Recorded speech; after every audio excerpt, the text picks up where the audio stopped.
Bonjour à tous, bienvenue dans cette nouvelle vidéo sur ma chaîne YouTube et on se retrouve aujourd'hui pour présenter mes achats comics du mois d'août 2023.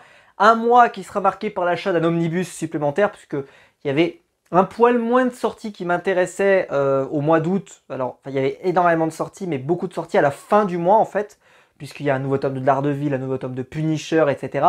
Mais que en fait pour moi je le mets dans mon budget de septembre. Ce qui fait donc qu'au mois d'août, globalement, j'avais un créneau pour m'acheter un omnibus. Et donc j'en ai profité. J'ai fait quand même pas mal d'achats, j'avais envie de lire, voilà, je me suis tellement fait plaisir à me faire bronzer, etc. que j'étais content de pouvoir lire certaines choses. J'ai rattrapé certains livres de ma pile à lire notamment que j'avais pas lu, etc. Et puis j'ai acheté quelques petites nouveautés ou quelque chose que j'avais pas acheté. Vous allez le voir dans cette vidéo. On va commencer avec déjà le truc que voilà, je voulais absolument acheter, c'est le Dark Web tome 1, qui est le nouvel event qui concerne en particulier le personnage du tisseur. Il y a un deuxième event qui sort en ce moment qui lui concerne particulièrement les X-Men. C'est dans le run des X-Men, etc. Donc si vous ne lisez pas les X-Men, comme moi, ou en tout cas que vous les lisez en deluxe, donc vous n'êtes pas du tout à jour, ça vaut pas le coup de les acheter. Alors que par contre, moi j'achète le comics, le softcover Marvel Comics, je vous le présente pas, mais je vous parlerai d'ailleurs je vous en parlerai à la fin de l'année d'ailleurs. Et Dark Web, c'est donc une série qui est vraiment liée au run de Zeb Wells sur Spider-Man. Je l'ai lu, je peux vous en parler. Déjà, juste, je vais en parler parce que forcément, je pense que ça fait beaucoup parler. Enfin, ça va faire parler, ou ça pourrait faire parler. Ils ont mis une couverture wraparound. Mais contrairement à ce qu'ils avaient fait quand ils avaient fait l'event Daredevil, où ils avaient mis des couvertures wraparound, là, ils avaient mis la couverture, une vraie couverture wraparound. C'est-à-dire que quand vous ouvriez ici, c'était également la suite de la couverture. Là, ils ont mis du blanc. Parce que ça a râlé. Parce que dans la bibliothèque, ça fait pas beau, je sais pas quoi, blablabla. D'ailleurs, les rubriques de G a fait une vidéo au sujet que l'event justement de Daredevil va pas ressortir dans la collection 100%. Va pas recoller, va juste l'event. Sincèrement, je pense que honnêtement, le travail des trois en version dure, je trouve que ça s'intègre quand même bien dans une collection. C'est-à-dire que oui, je comprends l'idée de vouloir acheter le volume unique, au point de dire vraiment les 100% c'est plus possible, c'est vraiment interdit, il faut plus en acheter, etc. Je trouvais que c'était un peu rude quand même. Parce que globalement, moi j'ai acheté tous les tomes de Daredevil, et surtout, pour moi c'était vraiment la suite directe, parce qu'au moment où la série a été publiée, c'était le moment où on était à ce moment-là dans la série 100% de Daredevil. Donc, c'est-à-dire qu'il n'y avait pas l'idée d'attendre, pour moi, c'était vraiment la suite. Donc voilà, bon. Après c'est sûr, il y a des tie-ins qui sont parfois moins intéressants ou autres, mais voilà. Et là, c'est un peu pareil, c'est-à-dire que Dark Web, moi je suis content de l'avoir, je pense que d'ailleurs les couvertures sont très belles, je pense que ça c'est plus sympa, évidemment, ouais, je suis assez d'accord, comme ça sera plus raccord avec le reste de la collection si vous achetez les 100%. Mais voilà, je pense que s'il l'avait fait sur l'event Daredevil, ça aurait moins râlé, mais bon, c'est comme ça. Évidemment, j'ai trouvé ça magnifique à l'intérieur. J'ai vraiment, je me suis régalé à lire un truc pareil. Vraiment, ça se lit très bien. Par contre, toujours le même problème avec les crossovers, c'est que vous avez des super séries parfois. Alors je trouve que d'ailleurs pour le run Daredevil, c'était celui où il y avait le moins d'épisodes nuls. Parfois d'épisodes qui sont inintéressants, qui sont là pour remplir l'épisode, voire même qui des fois ont des liens qui sont des tie-in, mais assez éloignés quand même de l'histoire principale. Là, dans celui-là, vous aviez vraiment quand même l'histoire du crossover, puis vous aviez les épisodes de Daredevil, les épisodes de Elektra, des choses comme ça. Enfin, je trouve que c'était quand même un event qui n'était pas parti trop en live, pour une raison d'ailleurs, c'est que le crossover était vraiment... l'event, pardon, était pas vraiment un crossover. C'est-à-dire ça rassemblait pas vraiment plein de séries, c'était vraiment très focalisé sur Daredevil. Ce qui n'est pas le cas parfois de certains events où ça concerne tout l'univers Marvel, ou 4, 5 séries, ou 3 séries, ou autre. Donc c'est vraiment un event qui concerne le personnage du tisseur, mais il y a également, comme vous pouvez le voir, le personnage de Venom, etc. Mais vous avez aussi quelques bons petits X-Men. Et donc quand je l'ai lu, ça a été un peu le « oh merde ». Ça veut dire que peut-être que je suis pas du tout en capacité de pouvoir tout comprendre. Ce qui était un risque, je m'en suis tiré. Je m'en suis tiré, c'est pas non plus si impossible. C'est sûr que les events comme ça, qui sont en plein cœur de l'univers Marvel, voilà. Mais par exemple, vous voyez, vous avez ce petit tie-in sur Miss Marvel, par exemple, avec Marco Keketo à l'intérieur. Tu te dis quand même, ça sent bon ça. Ça sent un truc qui sera plutôt beau. Je vais vous montrer des planches qui seraient sympathiques. Qu'est-ce que je peux vous montrer parce qu'en fait, je vais vous montrer un exemple. Voilà, c'est cette planche-là. Eh ben, j'ai été hyper déçu parce que je me dis, waouh, ça va envoyer super dessinateur et tout, je suis super content. Bah, pas forcément. Ensuite, bah, par exemple, il y a des tie-ins comme celui-ci qui sont sympathiques, mais qui sont pas non plus extraordinaires. Qu'est-ce que je pourrais vous montrer d'autre ça, c'est un tie-in sur le Norman Osborn, notamment. Et est-ce que je pourrais vous montrer, est-ce qu'il y avait une planche que je voulais vous montrer? Voilà, c'était sur Black Cat, par exemple. Bon, j'ai trouvé que c'était pas non plus la meilleure des histoires. Bref, en tout cas, Dark Web, quand ça ressortira, si ça ressort en 100%, on sait pas, ou en Deluxe ou autre, on verra bien si ça prend au fur et à mesure. Je vous en ferai un bilan au numéro 3. Parce que là, au tome 1, je trouve que, honnêtement, c'est encore très difficile de juger si l'event est bien ou pas, je trouve. Parce qu'il y a des pistes, c'est intéressant. C'est toujours cool hein, de voir Spider-Man dans un enjeu un peu important comme ça fait toujours cool. Maintenant, est-ce que c'est vraiment très intéressant? Je pense que c'est le temps qui va nous le dire. Alors, le comics que j'ai reçu pendant mes vacances et que j'ai acheté, l'Omnibus, le Famoso, je vous l'avais dit il y a quelques semaines, quelques mois même maintenant d'ailleurs, qu'il y avait 3 omnibus qui m'avaient intéressé, vraiment intéressé cette année.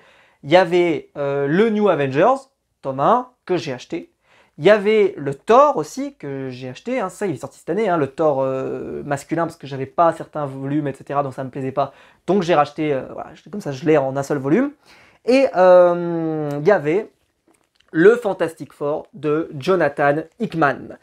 Série qui est considérée par beaucoup comme potentiellement l'une des meilleures séries sur les 4 Fantastiques. Alors c'est du Jonathan Hickman, hein, donc c'est forcément un peu parfois compliqué hein, ou autre. Alors je vais essayer de ne pas l'abîmer parce que je serais deg de l'abîmer parce que je l'ai quand même lu sans l'abîmer, ce qui est quand même un truc assez cool. Alors je vais vous montrer, je vais essayer de vous trouver une planche qui résume une grande partie de ce que j'en pensais au moment où je l'ai lu. Je vais essayer de vous la trouver, c'est pas celle-là, tac tac tac. Sinon je vous montrerai autre chose, mais ça c'est pas si mal. Ah voilà.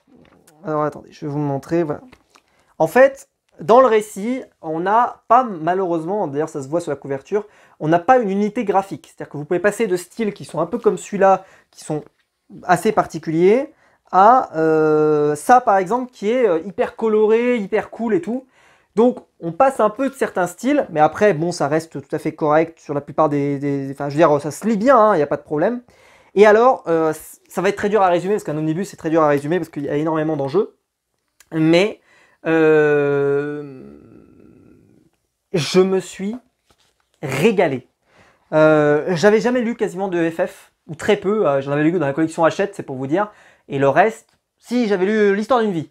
Si, j'avais lu l'histoire d'une vie, qui était très bien d'ailleurs. Et là, ils arrivent donc avec une proposition, ou alors c'est vraiment hyper généreux. Jonathan Hickman, on sent qu'il s'éclate avec ses personnages. D'ailleurs, Panini a ralenti un peu le pas à ce qui paraît sur les omnibus. Ils ont quand même lancé beaucoup de séries, j'espère qu'on ira au bout de tout, hein, parce qu'ils ont New Avengers, ils ont Fantastic Four à finir, ils ont les Ultimate X-Men, etc. Enfin, je veux bien qu'ils ralentissent le rythme, mais maintenant, j'espère que ces séries-là, on va pas les finir en 2036, quoi. Ça serait quand même un peu malheureux. Ceci étant, pour mon budget, il ne faut pas qu'elles sortent non plus demain, parce que sinon, je vais pleurer. D'ailleurs, c'est le plaisir d'ailleurs d'avoir aujourd'hui maintenant des omnibus qui sont dispo pendant un long moment, qui tu vois tombent pas en rupture. Ça c'est formidable, ça c'est formidable. Qu'est-ce que je pourrais vous montrer d'autre? Tac, voilà. Non mais vraiment c'est très très bien. Voilà, je comprends pourquoi les gens en ont dit en ont dit du bien. Il y a plein de choses qui ont pu être réutilisées, par exemple dans le premier film 4 Fantastiques ou même dans le deuxième. Non, surtout dans le premier. C'est un comics qui, je trouve, oui, c'est quand même dans sa période, dans sa continuité, tout ce que tu veux. C'est du Jonathan Hickman, donc ça demande quand même un peu d'exigence. Mais ça reste dans les boulots de Jonathan Hickman. Je trouve que c'est un truc qui est quand même bien lisible. C'est un compliment que je lui fais parce que des fois c'est très lourd en fait. Vraiment, il va très très loin. Là, j'ai trouvé ça plutôt digeste. Et voilà, j'ai bien aimé. Bref, je vous le recommande. C'est vraiment un des meilleurs omnibus que j'ai. J'en ai pas énormément, hein, mais en tout cas, je suis très content. Et je pense que j'aurai le tome... j'achèterai le tome 2 quand il sortira, et puis le tome 3, etc., etc. Je remettrai la couverture tout à l'heure. On va passer chez Urban avec le tome 3 de Wonder Woman Terre 1. De façon assez surprenante d'ailleurs, il y a eu 2 séries Wonder Woman qui sont sorties en même moment. J'arrivais pas trop à comprendre pourquoi il n'y avait pas d'actu particulière sur Wonder Woman, etc. Bon, pourquoi pas. Moi je suis très content parce que la collection Terre 1, je les ai tous. Donc j'étais content. C'est la fin, c'est la conclusion, c'est terminé. Alors en sachant que dans les séries Terre 1, la conclusion, il n'y a jamais vraiment de conclusion parce que ça n'a pas pour but de se terminer. Et puis alors je vais vous montrer, hein, juste, Monsieur Yannick Paquette. Mister Yannick Paquette, nous pouvons dire comme ça. Non mais sans déconner, le mec, quand il te pond cette série, je crois qu'elle a pas eu un succès énorme. Je crois que c'est pas, enfin, je sais pas si les gens s'y sont intéressés ou pas, mais vous êtes gourés les mecs. C'est trop bien, c'est magnifique. Chaque page, quand je le lisais, j'étais comme ça. Tu sais, là, tu vois, t'arrives là, tu t'arrêtes, tu fais, j'arrête 2 minutes. D'ailleurs, mes 2 meilleures lectures de ce mois, c'est du Wonder Woman, je vous préviens. Pour un personnage en plus dont je suis pas le plus grand lecteur, quoi, tu vois, j'ai pas grand chose.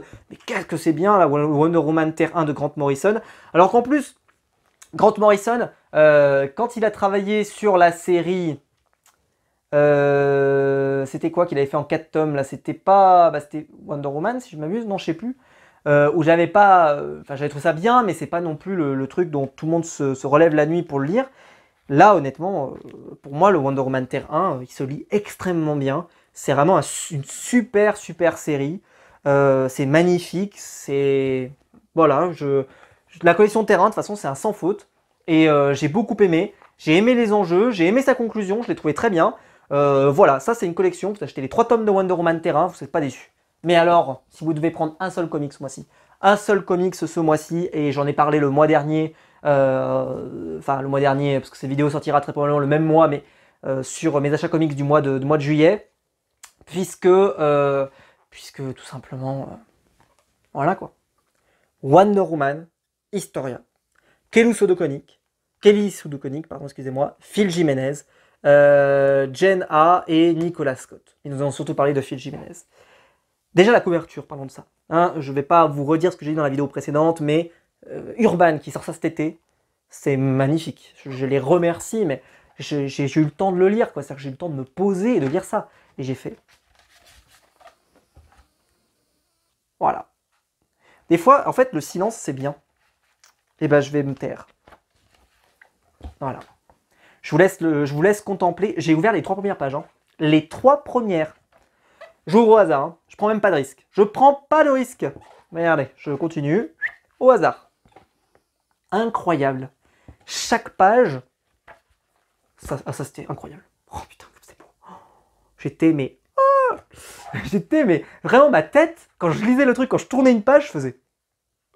Non, mais le travail sur ce bouquin. Mais c'est des milliers d'heures de travail, je suppose. Enfin, oh, mais ça fourmille. Regardez cette planche, par exemple, ça fourmille de détails. T'as l'impression que tu vois le bout de la rue. Enfin, c'est... Non, mais c'est un travail de titan, quoi, de produire un truc pareil. Comment ils ont réussi? La couverture est incroyable. D'ailleurs, c'est la plus belle cover pour moi qu'ils pouvaient prendre. Hein, parce que je les ai en VO. Et il y avait des couvertures qui n'étaient pas belles du tout. Et celle-ci... elle est magnifique. Je vais vous montrer... qu'est-ce que je pourrais vous montrer? Bah, ça là par exemple. Regardez comme c'est beau. Oh, alors c'est magnifique hein, évidemment. Qu'est-ce que vous voulez que je vous dise? J'ai pas envie de vous spoil. Parce que... Alors c'est un récit hyper complet. Ça revient sur toute la mythologie de Wonder Woman. Et je vais même vous dire un truc. Si vous n'avez jamais lu Wonder Woman, lisez ça. Parce que ça va un peu dans tout ce qui forge le personnage. C'est vraiment... un peu de mythologie, un peu de super-héros, un peu de mystique, tu vois, dans l'idée. Il y a beaucoup ça dans les titres Wonder Woman, en tout cas dans ceux que je lis, il y a souvent ça. Et c'est incroyable. J'ai passé mon temps, en le lisant, à me dire, c'est une série comme ça, t'en achèterais tous les jours. Et heureusement que toutes les séries sont pas de ce niveau, parce que sinon je finirais pauvre, vous allez me dire, mais quand vous avez des séries comme ça, qui vous mettent des claques, et voilà, t'es en train, en plus, ce qui est génial, c'est que, comme je vous l'ai dit, vous avez besoin de rien savoir. T'as un énorme événement qui se produit, Wonder Woman est envoyée, elle n'est pas forcément prête comme toujours, et pam, ça envoie, c'est incroyable. Il c'est même limite à 2 doigts de la poésie, c'est pour vous dire. J'ai adoré. J'adore la mythologie. J'ai toujours adoré la mythologie, mais là, à ce point-là, c'est vraiment quelque chose de formidable. De formidable. Je manque de mots. C'est potentiellement le meilleur récit de l'année. Le Aquaman du mois dernier était tellement incroyable que c'est difficile, en fait, quand t'enchaînes 2 titres. Parce que je les ai lus à très peu de temps d'écart. Parce que l'Aquaman, je l'avais reçu. Et je crois que, de mémoire, je suis parti en vacances. Et je suis revenu, je l'ai lu. Et celui-là, je l'ai reçu juste après. Genre, j'ai dû le recevoir le 15 août, un truc comme ça. Je l'ai reçu à ce moment-là, donc ce qui fait que je les ai enchaînés peut-être à 10 jours d'écart. Bam, bam, j'ai pris plein la gueule. Vraiment formidable. Voilà, formidable. Je manque de mots, mais achetez-le. Achetez-le, c'est le meilleur achat que vous pouvez faire ce mois-ci, c'est une certitude. Ensuite, je vais vous présenter les 2 comics suivants ensemble, parce que c'était des rattrapages. Mais je vous préviens, je les ai pas encore lus. Alors ça, voilà, je vais me taper sur les doigts parce que en fait, je les ai reçus je les ai reçus un peu en retard, il s'est passé pas mal de problèmes, etc. Mon colis s'est perdu, voilà, je vous raconte tout. Et donc ça a été un peu compliqué, mais bon, peu importe. En fait, il s'est pas perdu d'ailleurs, voilà, c'est qu'en fait, les bouquins sont trop grands. Ils rentraient pas dans ma boîte aux lettres. Donc, j'ai dû aller les récupérer à la poste. Sauf que je n'avais pas reçu, enfin en tout cas, je n'ai pas trouvé le petit papier, vous savez, qui vous dit rendez-vous à la poste, votre colis vous attend, etc. Et en fait, je sais pas comment, voilà. J'ai dû m'occuper d'envoi ces derniers temps, parce que je me suis occupé de pas mal de ventes sur ma page eBay, etc., etc. Et je me suis rendu donc dans une poste, même si j'envoie Mondial Relais, mais c'est une parenthèse, c'est pour envoyer un truc un peu gros. Et et là, en fait, j'ai vu qu'il y avait un colis pour moi. Enfin bref, un peu. Je leur ai demandé, vous n'avez pas un colis pour moi? Je cherche un colis en ce moment, je le trouve pas. Et en fait, quand j'ai contacté le site, il m'avait dit qu'il y avait probablement, il était chez la poste. C'était bizarre que j'avais pas reçu de. Bon, peu importe. Et donc, j'ai pris dans la collection Urban les 2 tomes, Jeff Lemire et Andrea Sorrentino. C'est simple, dans cette collection, la collection Urban, je n'ai que du Jeff Lemire et Andrea Sorrentino. Je n'ai que ça. C'est les mythes de l'ossuaire, c'est ça, hein, le mythe de l'ossuaire. Et ça va être une collection chez Urban, dans la collection Urban, qui va raconter des mythes, enfin des histoires horrifiques, etc., etc. Moi, j'avais beaucoup aimé ce qu'avait fait Scott Snyder, notamment dans Witches, par exemple. Bon, je vais vous montrer. Voilà. Voilà, là, je pourrais presque m'arrêter. C'est-à-dire presque dire, bah, vous l'avez pas déjà acheté? Comment ça se fait qu'il soit pas encore dans votre panier? Je vais vous montrer un autre truc que j'avais trouvé. Ah, voilà, ça. Andrea Sorrentino, c'est le best of the best pour le découpage. Ça, je veux pas savoir. Je suis prêt à discuter. Hein. Qui fait un meilleur découpage qu'Andrea Sorrentino? Je suis prêt à en discuter. C'est... À chaque fois, je me souviens quand j'avais lu son Green Arrow, mais c'était pareil, tu avais des planches, elles étaient déstructurées de malade, tu vois. Là, par exemple, c'est une case, je vais vous montrer, par exemple, une autre case qui m'avait fait câbler. Regardez ça. Regardez ça. C'est incroyable. C'est-à-dire que tu sais que c'est quelqu'un qui va te mettre des tartes dans la gueule, quoi. Je vais peut-être pas aller beaucoup trop loin parce que j'ai l'impression que ça spoil la mort. En tout cas, j'en sais rien. Mais en tout cas, ça a l'air hyper intéressant. Je passe juste sur le tome. Alors, je sais pas quel est le tome qu'il faut lire en premier ou le deuxième, je sais pas trop. Qu'est-ce que je pourrais vous montrer? Regardez comme ça, regardez ce découpage, regardez comme c'est magnifique. C'est magnifique. J'ai pas acheté moi The Nice House on the Lake, il faut que je le prenne, je crois. Parce que c'est à ce qui paraît vraiment bien.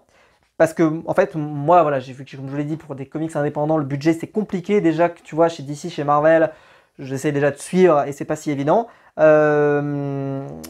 Mais là, du Jeff Lemire, Andrea Sorrentino, c'était plus fort que moi. C'est-à-dire que je suis arrivé, j'ai dit, ça, je sais que je vais l'acheter. Je sais que je vais le prendre. Regardez comme c'est beau, mais le détail, le niveau, enfin, oh là là, c'est magnifique. Bref, là, c'est des bouquins. Alors d'ailleurs, c'est la collection Urban, donc une grande collection, un peu BD. C'est une collection qui, pour moi, peut s'intéresser et peut s'adresser à des gens qui lisent pas de comics, qui lisent de la BD. Donc, si vous lisez de la BD, franchement, prenez-le, parce que je pense que vous allez être plus que content de l'avoir dans votre collection. Voilà. Ça complète bien ma collection des Andrea Sorrentino de Jeff Lemire. Je pense que je les ai quasiment tous. J'ai pas tous les Jeff Lemire. Mais par contre, Jeff Lemire plus Andrea Sorrentino, parce que je préfère ce duo à Jeff Lemire et... Comment il s'appelle l'autre? Celui qui dessine Descender. J'ai plus son nom. J'ai plus son nom, mais ça va me revenir. Hein. Ça me reviendra pendant la nuit, je vais le crier en pleine nuit. Bah, c'est lui. Voilà, mais je trouve ça très sympathique, mais c'est moins ma came. Alors qu'Andrea Sorrentino et Jeff Lemire... et je crois que le seul titre que j'ai pas, c'est son Old Man Logan chez Marvel, je crois, où ils étaient tous les deux, que j'ai pas acheté. Parce que ça m'intéressait pas plus que ça, je suis pas un grand fan de cette période des X-Men, etc. Puis je suis pas un grand lecteur des X-Men. Donc c'est pas le Old Man Logan, voilà, c'était un Old Man Logan après Secret Wars, enfin, voilà, un petit truc comme ça m'avait moins intéressé. Le reste, sur les autres titres, dès que c'est sur un titre indépendant, par exemple Primordial c'était super, etc. Bref, il y a vraiment des excellentes choses quand les deux sont réunis, c'est vraiment une masterclass. Et moi j'aimerais bien les revoir sur une série d'ici, tu vois. Donc je sais pas, un Batman, mais là on est bien calé chez Batman, hein, avec du Ramvé, du Chip Darsky, etc. Mais pourquoi pas je sais pas moi, qu'est-ce qu'on pourrait les mettre je sais pas, sur la Justice League par exemple, tu vois, la Justice League, c'est Bendis qui l'arrête et tout, tu relances avec ces deux personnes et tu nous fais un run sympa, un petit run de 30 numéros ou 20 numéros et tu prends une claque monumentale, ça pourrait être sympa. En tout cas, j'espère que la vidéo vous aura plu. Si c'est le cas, vous pouvez la liker, vous pouvez vous abonner, vous pouvez la partager sur les réseaux sociaux. Il y a le bouton rejoindre ici juste en dessous pour devenir un membre soutien et je vous en remercie. Et dites-moi dans les commentaires ce que vous lisez en ce moment, ce que vous avez lu cet été, etc. Quels sont vos achats. En tout cas, ça m'intéresse énormément. Est-ce que vous les avez lus d'ailleurs, certains de ces comics-là? Si vous pouvez me faire des retours et autres. Est-ce que vous avez acheté des omnibus cet été? Est-ce que vous n'en avez pas acheté? Est-ce que vous avez fait des économies? Est-ce que vous êtes parti aux Caraïbes? Dites-moi ça dans les commentaires. On se retrouve très vite pour plein de vidéos. Et puis de toute façon, ciao!